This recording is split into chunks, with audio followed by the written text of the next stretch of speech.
Ayman Khan here for Seconds Out with World Cruiserweight Champion Lawrence Okolie, just talking Call of Duty. There's going to be some real fighting though this weekend. Lawrence, how you doing? I'm doing well, thank you. Good to hear, good to see you. Face of Boxing, signed, sealed, you'll be delivered this weekend. Ready for it? Oh yeah, born. You know, this is something, it's nothing new to me. I've been headlining, I've been having world title fights and European and British and Commonwealth fights for a number of years now. So for me, it's just a matter of fact, I just take away all the hype and get into what the job is. And the job is a boxing match. David Light is the opponent, not very well known over here. He's your mandatory, you've got to get rid of the mandatories here. Do you feel that because David Light may be by the boxing public be overlooked here, you have to send a statement and deal with him in a few rounds here at the weekend? No, because I haven't overlooked him. I know what he is. He's a good fighter, very tough, very durable. You know, I've been in there with a few undefeated fighters. However, I do believe that I should be able to stop any cruiserweight, so I'm going to aim to do that. You've made the decision to switch from Shane McGuigan to Sugar Hill. How do you feel you've embedded into that new style that Sugar Hill will bring to your game? Yeah, very well. Obviously, you're not going to forget the stuff that you've done with other coaches like Shane, like Barry Robinson, like Brian O'Shaughnessy. So I've kind of kept a little bit from everyone and just kept going. Here, definitely, there's going to be more thought behind when I throw certain punches. So it's about executing. You know, even if it doesn't go my way round one, stick to it and I'll get it done. It feels like if I talk about the Lawrence Okolie package as a full, you're a good talker.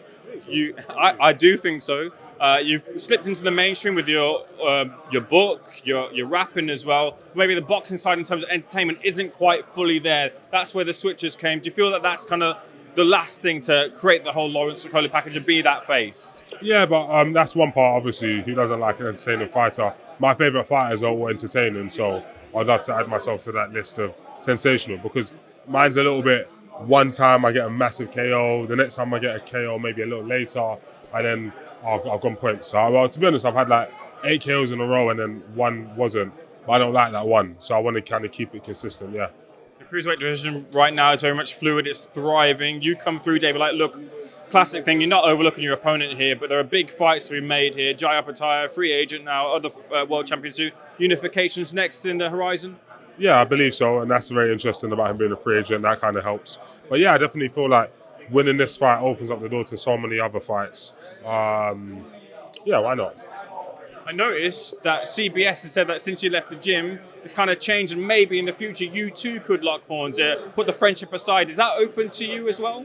Yeah, I just think, to be fair, he's one of the only people in the world in my weight class that I don't have a distaste for. Like, I actually like him a lot.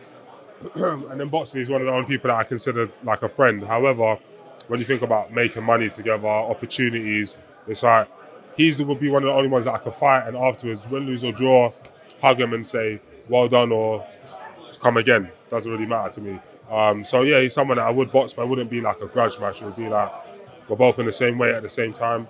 Let's see who the better fighter is. Interesting, you said the word he's someone you don't really look at someone having a distaste for. You don't come across as that guy that gets emotionally involved and like looks at opponents and say, I don't like that guy. Is that the case? Or do you... What are you talking about? There's a couple of fighters I don't like, do you know what I mean? So, but other than that, when it comes to like, if I haven't got a personal problem with them, it's just boxing. I mentioned here that you moved to Sugar Hill. Tyson Fury is obviously in the camp. Have you sparred him yet, Lawrence? We did. I sparred him in the past. We haven't done a full spar this camp, but we did some body sparring. But it was interesting to see certain positions. Body sparring is not obviously the full head contact, but it does open up, you know, like certain positions in clinches, certain positions in setting up the shot. But it's good. It's good to see how he's developed in that sense. What advice is he giving you that's stuck in your head? I don't want to say because I'm going to definitely use it on this fight, like generally. But he's given some good advice in terms of a tall fighter and what they should do to someone that they're stronger than, taller than, etc. And it's some stuff I already know, but it's sort of little tweaks to the positioning. So hopefully I'm even showing it off. I need to be careful. Don't over. But even in that, it's all about execution, isn't it? I will most definitely be asking you that question off the record, so I'll get the answer from you later on. Talking of Tyson Fury leads me into my next question. Look, Fury vs Usyk right now seems to be off. Frank Warren's trying to resurrect the deal. Do you feel we'll get that fight? I do. Like I've seen, I don't know if I'm allowed to say, like I've seen Southpaw sparring. He's setting up towards it, so hopefully the negotiations don't become too much of a problem. because it's a fight I want to see. You know, I'm all about Usyk when he came undisputed cruiserweight champion in my weight class. I was so happy to see one champion. It's one of my goals to accomplish. So I want to see one of them do it.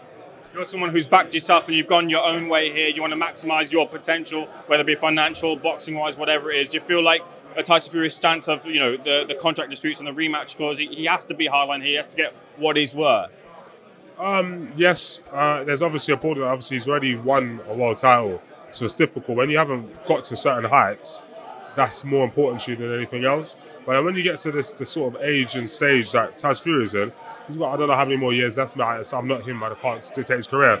But once it's all said and done, all that's left is what you won and how much money you got left. You look at someone, a good friend of mine, in Anthony Joshua. He's unfortunately lost to Usyk, and now people, he's done. He's not the best. Whatever. And it's like, he's given us so many great nights, so many world title fights, so many wins, but it gets forgotten. So, you can't really do it for what everyone says. I've got to ask you as well, do you look at Tyson Fury as potentially a future opponent? People talk about you as like, look, you'll do what you do at cruiserweight and then you'll move up to heavyweight there. So do you look at that like in the future? Yeah, I look at everyone as an opponent, not in a vindictive or thing way, but it's just like, same as I said, I box CBS, I box Tyson, I box AJ, I box anyone. Like, I don't really look at no one and say, I wouldn't because of this. Only my mum would have a problem with me and AJ, for example, fighting.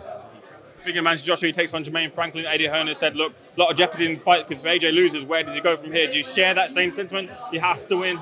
No, I mean, of course, you have to win as a fighter, but I don't share the sentiment that it's over. He's such a big star.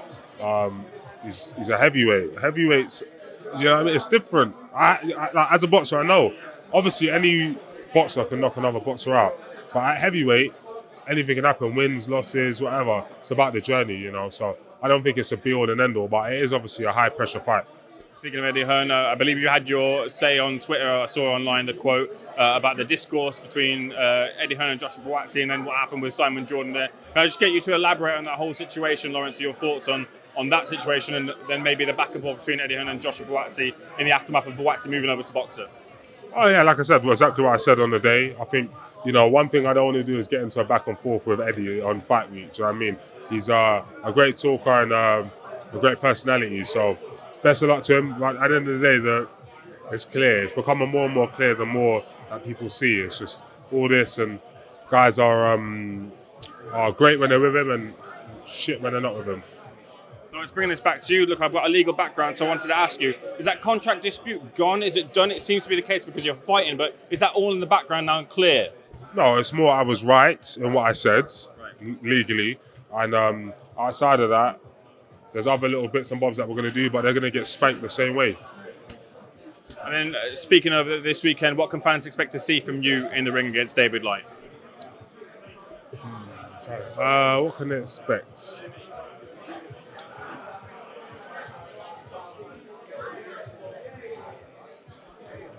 I think it will be explosive. I think it will start off very, how do I say it? I mean, generally, after hearing and seeing his training and stuff, I think it will, sorry, I'm taking a lot to answer this. I want to answer it properly.